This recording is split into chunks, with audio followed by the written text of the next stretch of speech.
मुस्लिम तंजीमें उस पर एक सवाल उठ रहा है कि आप सरकार के चीज़ों के करने के बाद आप लोग का एक्शन क्यों होता है, कदम क्यों उठा, इससे पहले आपकी तैयारी क्यों नहीं होती?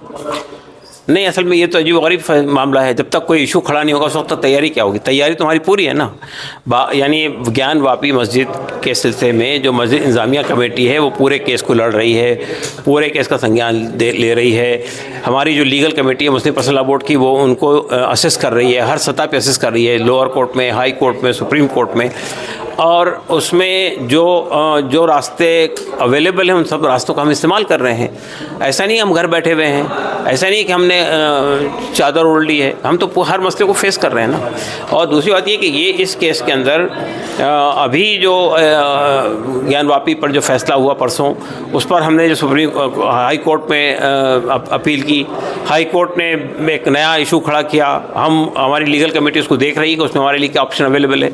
इसके साथ साथ हम सुप्रीम कोर्ट को भी अप्रोच कर रहे हैं कि 1991 का जो एक्ट, जिसको सुप्रीम कोर्ट ने बाबरी मस्जिद केस में रिट्रेट किया था और ये कहा था कि ये किसी भी सेकुलर कंट्री के अंदर ये जो वर्शिप प्लेसेस एक्ट है ये एक डिसिसिव फैक्टर होना चाहिए ताकि अब कोई नया डिस्प्यूट खड़ा नहीं हो सके। कानून इसलिए बनाया गया था, लेकिन हमारी जो याचिका है वहाँ सुप्रीम कोर्ट में पेंडिंग है, उस पर कोई फैसला नहीं हो रहा है। तो सर, हर तरह से मायूसी मिल रही है, तो फिर आगे का लाया अमल क्या तैयार किया आपने?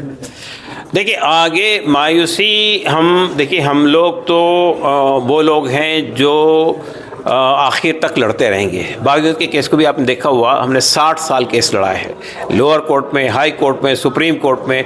हमने डायलॉग किया है दूसरे फरीक के साथ में, हमने जो राजनीतिक तरीक़े थे वो सबको इख्तियार किया है, इसमें भी वही करेंगे। देखिए, लोकतंत्र में आपके पास रास्ता क्या है बताइए? और आप लोकतंत्र में आपके पास में रास्ते 3 हैं। एक रास्ता है अदालत, एक रास्ता है राजनीतिक रास्ता, सरकारी रास्ता, सरकार के जरिए से रास्ता, और तीसरा रास्ता पब्लिक का है। तो अगर हम अदालत से मायूस हो जाते हैं, अगर हम सरकार से मायूस हो जाते हैं, तो हम पब्लिक के दरमियान जाएंगे। सर सॉरी, लास्ट सवाल, एक और सवाल लगे। चलो, सोशल मीडिया पे कुछ दिनों पहले एक यूज़र ने लिखा था कि मुसलमान की जो हालत है उसमें अभी जो कायदीन है उनका बहुत बड़ा हाथ है, उन्हीं की वजह से सब चीज़ें हो रही हैं। देखिए, कमेंट तो बहुत सारे आते हैं, हर कमेंट पे हम सवाल जवाब नहीं दे सकते हैं। हमें ये बताना चाहिए कि कायदीन को, लीडरशिप को जो करना चाहिए वो कर रही है, नहीं कर रही है। अगर वो कर रही है, अगर रिज़ल्ट आपके हिसाब से नहीं निकल रहा है, अगर आपके साथ पक्षपात हो रहा है, तो उसको तो हम जाके जज का हाथ तो पकड़ अपना ऑर्डर नहीं लिखवाएंगे ना, ऑर्डर तो वही लिखेगा। शुक्रिया, थैंक यू सर।